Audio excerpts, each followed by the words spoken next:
Hello and welcome to my YouTube channel trade show. हमारे जो last lectures थे उसमें हमने कैंडलस्टिक स्टडी को कवर किया।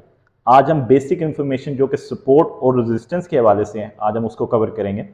कैंडलस्टिक स्टडी जिन्होंने अभी तक नहीं पढ़ी उसको पढ़ लें, क्योंकि वो बेस है, वही फर्म है, वही आपको सपोर्ट प्रोवाइड करेगी आगे के लेक्चर्स में। क्योंकि अगर आपको कैंडलस्टिक का बेसिक फॉर्मूला नहीं पता, कैंडलस्टिक होती क्या है, किस टाइप की कैंडलस्टिक्स होती हैं, उनकी फॉर्मेशन कैसी होती है और उनका मार्केट के ऊपर इम्पैक्ट क्या होता है, तो वो आपकी प्रॉपर बेस नहीं बनेगी टेक्निकल एनालिसिस के ऊपर। तो लाजमी जिन्होंने अभी तक कैंडलस्टिक को अभी तक स्टडी नहीं किया, तो मैंने वो 3 लेक्चर्स के अंदर जो है उसको कवर किया, आप उसको लाजमी देख लें। आज हमारा जो लेक्चर होगा वो है सपोर्ट और रेजिस्टेंस। ये भी बेसिक जो है इंफॉर्मेशन इस मार्केट के हवाले से, जो टेक्निकल एनालिसिस होता है उसकी बेसिक चीज़ है, यानी ये स्टेप 1 है कि बेसिकली सपोर्ट और रेजिस्टेंस क्या होती है, और मार्केट जो है वो सपोर्ट और रेजिस्टेंस के ऊपर ही चलती है। इसके बाद कुछ इंडिकेटर्स लगा के, कुछ और पैटर्न्स लगा के हम वो आगे की स्टडी में हम देखेंगे, लेकिन आज जो हमारा बेसिक जो होगा वो सपोर्ट और रेजिस्टेंस के हवाले से होगा।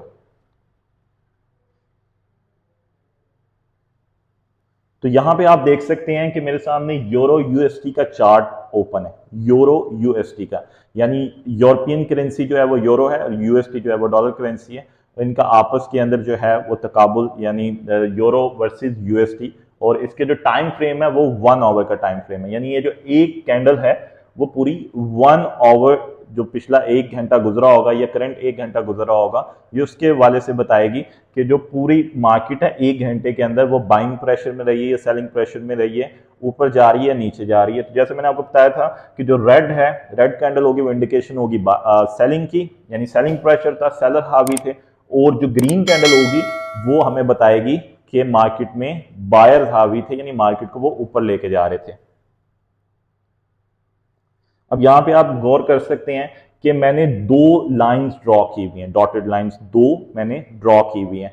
तो ये 2 लाइंस क्या हमें बता रही है? जो अपर लाइन है ये हमें बता रही है मार्केट में रेजिस्टेंस। रेजिस्टेंस से आप मुराद ले सकते हैं फोर्स, यानी पुश डाउन। तो यहां पे आप देख सकते हैं कि मार्केट यहां से अप गई।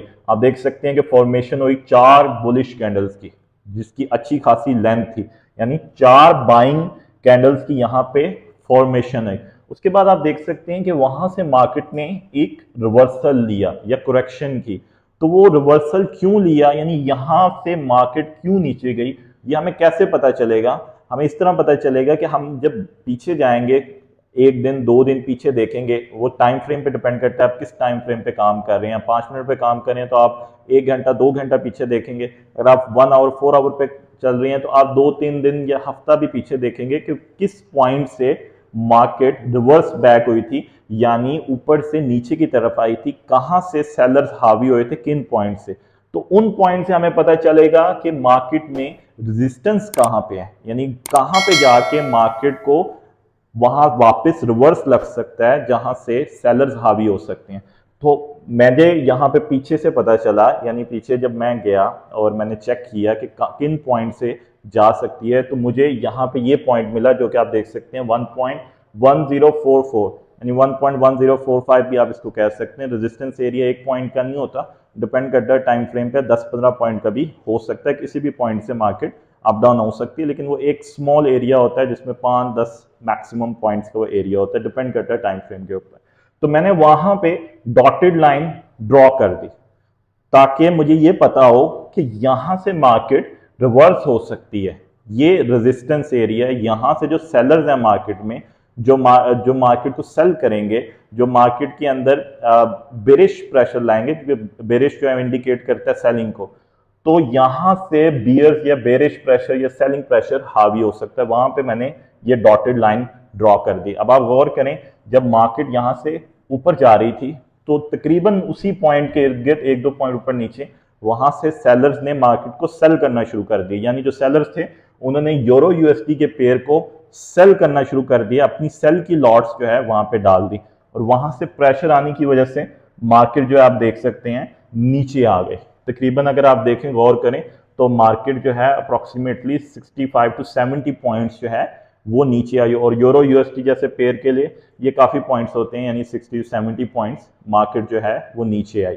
उसके बाद आप देख सकते हैं मार्केट 73 से नीचे आने लग गई, यानी 1.1045 के पॉइंट से मार्केट गिरना शुरू हुई और कहां तक नीचे आई, अप्रोक्सीमेटली 1.0931, यानी इसका मतलब है तकरीबन 115 पॉइंट मार्केट वहां से नीचे आई। और जैसे मैंने आपको बताया ये एक कैंडल 1 आवर की कैंडल है, तो ऐसा नहीं है कि 1 घंटे में नीचे आ गई, तकरीबन आप देख सकते हैं कि 30 के करीब कैंडल्स बनी है। इसका मतलब है कि एक दिन से ज्यादा का टाइम लगा है मार्केट को वापस उस पॉइंट पे आने पे 1.0931।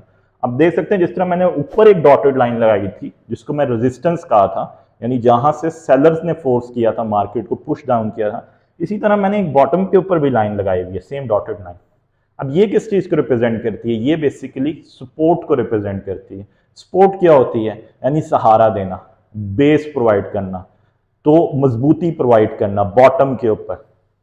तो सपोर्ट यहां पे इंडिकेट करती है ऐसा पॉइंट जहां से बायर्स मार्केट को पुश अप करें, रेजिस्टेंस जहां से सेलर्स मार्केट को पुश डाउन करें, और सपोर्ट जहां से मार्केट को बायर्स पुश अप करें। तो ये किस तरह पता चलता है कि ये पॉइंट मार्केट की सपोर्ट होगा, फिर आपको पीछे जाना पड़ेगा। आप जिस भी टाइम फ्रेम में है उसके मुताबिक आप पीछे जाएंगे और देखेंगे किन पॉइंट से मार्केट अक्सर उठती रही है, 1 दफा 2 दफा या 3 दफा।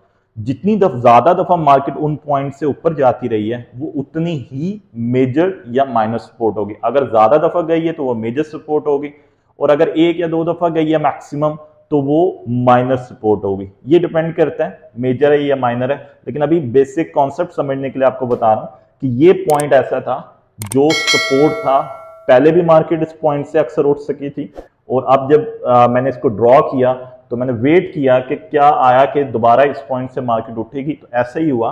अब ये देख सकते हैं कि मार्केट जब रेजिस्टेंस से आई 1-1.5 दिन बाद उस पॉइंट पे आई, तो यहां पे आप फिर देख सकते हैं कि मार्केट ने कोशिश की उसको ब्रेक डाउन करने की, लेकिन मार्केट उसे ब्रेक डाउन नहीं कर सकी। ये जो आप देख रही हैं छोटी सी विक आप देख रहे हैं, इसको आप बिल्कुल इग्नोर कर सकते हैं क्योंकि मार्केट 2, 4, 5 पॉइंट ऊपर नीचे जा सकती है। ऐसा नहीं है कि अगर मैंने 3-1 लगा दिया तो 3-1 ही टच होगा, 3-1 से ही ऊपर नीचे जाएगी, ऐसा नहीं है। तो 25 पे भी जा सकती है, 26 पे भी जा सकती है। मेन चीज क्या है, कैंडल की क्लोजिंग, यानी ये जो कैंडल की क्लोजिंग है ये इस पॉइंट से ऊपर, अगर रेजिस्टेंस है तो नीचे होनी चाहिए और अगर सपोर्ट है तो ऊपर होनी चाहिए। वैसे अक्सर मार्केट फेक आउट भी कर देती है, लेकिन बेसिक कॉन्सेप्ट के लिए समझने के लिए कैंडल की क्लोजिंग बहुत जरूरी है। तो आप ये देख सकते हैं कि 3-4 कैंडल्स ने कोशिश की, पर इवेंचुअली मार्केट ने यहां से पुशअप लिया, यानी यहां पे बायर्स मौजूद थे, बायर्स मार्केट को जो है पुशअप कर रहे थे, और यहां से इवेंचुअली बायर्स की कोशिशों से मार्केट जो है वो पुश अप हुई और मार्केट जो है फिर ऊपर जाना शुरू हो गई। इसी तरह तकरीबन आप देख सकते हैं कि 30 से 35 कैंडल मजीद बनी और मार्केट वापस अपनी रेजिस्टेंस पे चली गई। यानी जो आपने यहां पे देखा था, जो यहां पे पॉइंट था रेजिस्टेंस का, मैं आपको दोबारा मेंशन भी कर देता हूं, ये वो पॉइंट था जिसको हम 1 कह देते हैं, चलें यहां पे हम इसको रेजिस्टेंस 1 कह देते हैं, ठीक है। और ये वो पॉइंट था जो कि सपोर्ट 1 था, इसे हम S1 कह देते हैं, और ऊपर जो हमने लिखा उसको R1 कर देते हैं, ठीक है। यानी रेजिस्टेंस 1 और ये सपोर्ट 1।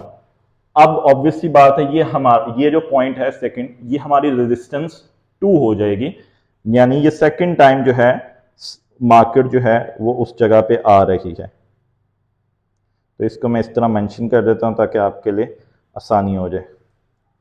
तो आप यहां पे देख सकते हैं कि मार्केट जो है फर्स्ट रेजिस्टेंस से गिरी, सपोर्ट के ऊपर आ गई, सपोर्ट से बायर ने पुशअप किया, दोबारा सेम रेजिस्टेंस के ऊपर चली गई। ये R2 सिर्फ इसलिए बताया कि रेजिस्टेंस सेम है, तो ये सेकंड टाइम मार्केट जो है रीटेस्ट करने गई है अपनी उसी रेजिस्टेंस को जहां से वो पहले कुछ दिन पहले जहां से वो गिरी थी, जहां से सेलिंग प्रेशर आया था। तो आप देख सकते हैं कि जैसे ही वो दोबारा ऊपर गई है तो उसने इस दफा कोशिश की है, यानी ये देखें इस कैंडल को कि आप तकरीबन आप देखें ये कैंडल 20 से 25 पॉइंट उस रेजिस्टेंस से ऊपर गई, 1 आवर की कैंडल है, यानी उस 1 आवर के अंदर बायर्स ने पूरी कोशिश की मार्केट को कि इस रेजिस्टेंस के ऊपर ले जाएं।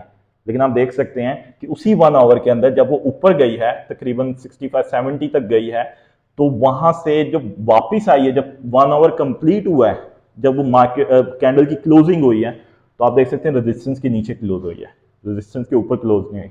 उसके बाद सेकंड कैंडल ने भी कोशिश की है लेकिन ऊपर नहीं जा सकी और उसने पिन बार की कैंडल बना दी। और मैंने आपको कैंडलस्टिक में बताया था पिन बार कैंडल जो रिवर्सल कैंडल होती है। तो आप ये देख सकते हैं कि ये एक बेरिश साइन था, यानी कि यहां से फिर से सेलर्स एक्टिवेट हो गए हैं और सेलर्स ने मार्केट को दोबारा से पुश डाउन किया, यानी फोर्स यहां पे दोबारा आई है सेलर्स की। तो यहां से आप देख सकते हैं कि दोबारा आप गौर करें कि मार्केट यहां से दोबारा अपनी सपोर्ट के ऊपर वापस आई है। तो आप ये देख सकते हैं, अगर मैं इसको थोड़ा सा मिनिमाइज कर दूं तो आप ये देख सकते हैं एक एम की तरह का पैटर्न आप देख सकते हैं, तकरीबन एक एम के प्रॉपर तो नहीं लेकिन एक एम की तरह का एक पैटर्न देख सकते हैं कि पहले एक टॉप लगाया गया, उसके बाद मार्केट जो है वो रिटेस्ट करने आई अपनी सपोर्ट को और दोबारा रिटेस्ट करने गई अपनी प्रीवियस रेजिस्टेंस को, और वहां से भी मार्केट को सेलर्स ने दोबारा जो है वो वापस भेज दिया। इसका क्या मतलब है? इसका मतलब ये है कि सेलर्स जो है वो मार्केट के अंदर अच्छे खासे जो है वो एक्टिवेट थे और सेलर्स की वजह से मार्केट जो है वो अपनी रेजिस्टेंस से नीचे गिर गई। तो हमें क्या पता चला इससे? ये पता चलता है कि रेजिस्टेंस और सपोर्ट यही मार्केट को बेसिकली प्ले में लाती हैं। और आप मार्केट के मूव को इंडिकेट कैसे कर सकते हैं? वो आप इसी तरह इंडिकेट कर सकते हैं जब आपको पता होगा कि मार्केट की मेजर और माइनर रेजिस्टेंस और सपोर्ट क्या है। क्योंकि मार्केट में जितना भी वॉल्यूम हो, बायर्स हो या सेलर्स हो, मार्केट ने अपनी सपोर्ट और रेजिस्टेंस पे ही प्ले करना होता है। यानी जो पॉइंट्स बना दिए हैं मार्केट ने, अपनी रेजिस्टेंस बना दी है, रूफ बना दी है या बॉटम बना दी है, फ्लोर बना दी है, मार्केट ने उसके दरमियान रहना होता है। लेकिन ये कैसे पता चलता है कि मार्केट अब रेजिस्टेंस को ब्रेक करेगी या सपोर्ट को ब्रेक करेगी? ये हमें कैंडल की क्लोजिंग से पता चलता है या मार्केट बिहेवियर से पता चलता है। जितनी ज्यादा दफा मार्केट अपनी रेजिस्टेंस को टच करती है या सपोर्ट को रीटेस्ट करती है, उतना ही रेजिस्टेंस और सपोर्ट जो है वो कमजोर होना शुरू हो जाती है। ऑब्वियस सी बात है, आप कोई भी चीज करते हो, आप किसी भी चीज के साथ खेलते भी हो, एज टाइम पासिस वो चीज कमजोर होती रहती है। तो इसी तरह यहां पे भी यही रूल अप्लाई होता है। जितनी ज्यादा दफा आप टेस्ट करेंगे रेजिस्टेंस को, सपोर्ट को, तो वो कमजोर होती रहेगी और इवेंचुअली रेजिस्टेंस और सपोर्ट के दरमियान ही मार्केट नहीं रहना होता। अगर आप यहाँ पे गौर करें तो जैसे ही रेजिस्टेंस 2 से मार्केट गिरी है तो आई तो अब दोबारा उसी सपोर्ट पे थी जो सपोर्ट 1 थी। वहां से फिर एक पुशबैक तो मिला, लेकिन वो पुशबैक इतना नहीं था कि मार्केट को दोबारा रीटेस्ट करवाने लेता। तो क्या हुआ? इवेंचुअली मार्केट जो है वहां से ब्रेक डाउन हो गई। और अगर मैं आपको मजीद नीचे लेके जाऊं तो आप देख सकते हैं अच्छा खासा ब्रेक हो चुकी है, मार्केट अच्छा खासा नीचे गई है। क्यों? क्योंकि मार्केट जो है काफी देर से, यानी 3 से 4 दिन से, बल्कि इससे भी पहले से अगर मैं पीछे ले जाऊं तो मार्केट जो है वो 4-5 दिन से इसी ही सपोर्ट और रेजिस्टेंस के दरमियान घूम रही थी। इसको हम रेंज कहते हैं। यानी मार्केट इन्हीं पॉइंट्स के दरमियान घूम रही थी। ये अप्रोक्सीमेटली 115 to 120 पॉइंट्स बनते हैं, यानी 115 से 120 पॉइंट्स के दरमियान ही मार्केट ठहरी हुई थी और किसी तरफ भी ब्रेकआउट नहीं कर पा रही थी। इसको साइडवेज ट्रेडिंग भी कहते हैं, इसको रेंज ट्रेडिंग भी कहते हैं। इसके अंदर थोड़ा डिफिकल्ट होता है मार्केट मूव को प्रिटेंड करना कि मार्केट किस तरफ जाएगी। ओके, तो लेकिन इसका अज्यूम करने का, यानी इसका पता करने का आसान तरीका यही है कि जब तक प्रॉपरली किसी साइड पे ब्रेकआउट ना हो जाए और क्लोजिंग ना हो जाए, तब तक आप उस पर ट्रेड ना लें। जो ब्रेकआउट ट्रेडर्स हैं, जो ब्रेकआउट पे ट्रेडिंग करते हैं, आप देख सकते हैं कि जब रेजिस्टेंस 2 से मार्केट गिरी है और सपोर्ट से फिर उसने अपनी सपोर्ट जो थी उसको तोड़ा है, तो आप देख सकते हैं कि कितनी एक बड़ी कैंडल है। यहाँ पे आप ये कैंडल को देख सकते हैं कि कितनी एक बड़ी कैंडल है जिसने प्रॉपर ब्रेकआउट दिया, यानी क्लीन मार्केट को यहां से ब्रेक किया। और उसके बाद भी जो फॉलोइंग कैंडल है, सेकंड कैंडल भी बेरिश बनी है। हाँ, ये लाजमी आप याद रखें, मार्केट जब भी अपनी रेजिस्टेंस या सपोर्ट को तोड़ती है, जब ब्रेकआउट करती है, तो 70 to 75% केसेस में मार्केट रीटेस्ट जरूर करती है उसे। वो रीटेस्ट इसी वजह से होता है कि मार्केट जो है उसको रीटेस्ट करने के बाद दोबारा से एक बाइंग या सेलिंग प्रेशर लेती है और वहां से दोबारा डीप डाउन करती है। तो आप यहाँ पे देख सकते हैं मार्केट ने एक नहीं 2 दफा 3 दफा उस अपना जो सपोर्ट थी उसको रीटेस्ट किया है। और एक चीज को माइंड में रखें कि जो अब इसकी सपोर्ट थी ये अब इसकी रेजिस्टेंस बन चुकी है। पहले ये इसको सपोर्ट दे रही थी, यानी यहां से मार्केट उठ रही थी। जब उसने उसको तोड़ा है, मार्केट ने उस पॉइंट को तोड़ा है, तो अब यही सपोर्ट अब क्या करेगी, एक्ट एज अ रेजिस्टेंस। अब यही मार्केट को रेजिस्ट करेगी, क्योंकि जब कोई भी चीज को ब्रेकआउट कर देती है मार्केट, तो अब उसी को अपनी बेस बना लेती है, या अब उसी को अपना रूफ बना लेती है। तो यहां पे ये पहले बेस थी, अब ये मार्केट का रूफ हो गया है, ये सीलिंग हो गई है मार्केट की। अब मार्केट ने इसको रीटेस्ट करने के बाद वहां से फिर सेलर्स एक्टिवेट हो गए और सेलर्स ने मार्केट को अच्छा खासा पुश डाउन कर दिया। अगर मैं आपको दिखाऊं, अच्छा खासा जो है यहां से तकरीबन मोर देन 100 पॉइंट्स का पुश डाउन अब तक हो चुका है मार्केट के अंदर। तो सिंपल फॉर्मूला है, सपोर्ट एंड रेजिस्टेंस। इसके साथ मजीद इंडिकेटर्स भी हम शामिल करेंगे तो वो और एनहेंसमेंट होगी। लेकिन अगर आप ज्यादा टेक्निकल इंडिकेटर्स यूज कर लेंगे और डिफरेंट किस्म के चार्ट्स यूज करेंगे तो उसमें आपको मसला होगा। देखें यहां पे हमने सिंपल सपोर्ट और रेजिस्टेंस ड्रॉ किया, सिंपल। इसके साथ मूविंग एवरेजेस भी लगा सकते हैं आप, पिवट पॉइंट्स भी लगा सकते हैं, बहुत कुछ लगा सकते हैं अपनी आसानी के लिए। लेकिन जो बेस है, अगर आप बेसिक ट्रेडर हैं, तो अगर आप सिर्फ सपोर्ट और रेजिस्टेंस को ही अच्छी तरह आप देख सकें तो आपके लिए इसमें काफी आसानी हो सकती है। उम्मीद है आपको आज का लेक्चर अच्छा लगा होगा और समझ आया होगा। नेक्स्ट टाइम के लिए हमारा जो सब्जेक्ट होगा वो होगा चार्ट पैटर्न्स, और हम उस चार्ट पैटर्न्स को कैरी ऑन करेंगे। उसमें भी मजीद 3 से 4 लेक्चर्स होंगे।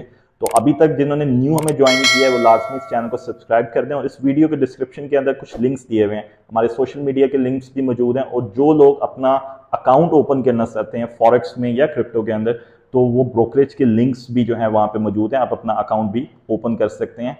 उम्मीद है कि आप हमें सपोर्ट करेंगे और आपकी सपोर्ट के साथ ही हम मजीद अच्छा मटेरियल, स्टडी मटेरियल आपके लिए ला सकते हैं। उस वीडियो के कमेंट में भी लाजमी आप हमें बता सकते हैं, अगर आप कुछ सीखना चाहते हैं, कुछ समझ नहीं आ रही, तो हम कोशिश करेंगे अपनी पूरी कि आपको बेहतर से बेहतर स्टडी मटेरियल दे सकें ताकि आप इस फील्ड के अंदर ग्रो कर सकें। गुड बाय, अल्लाह हाफ़िज़।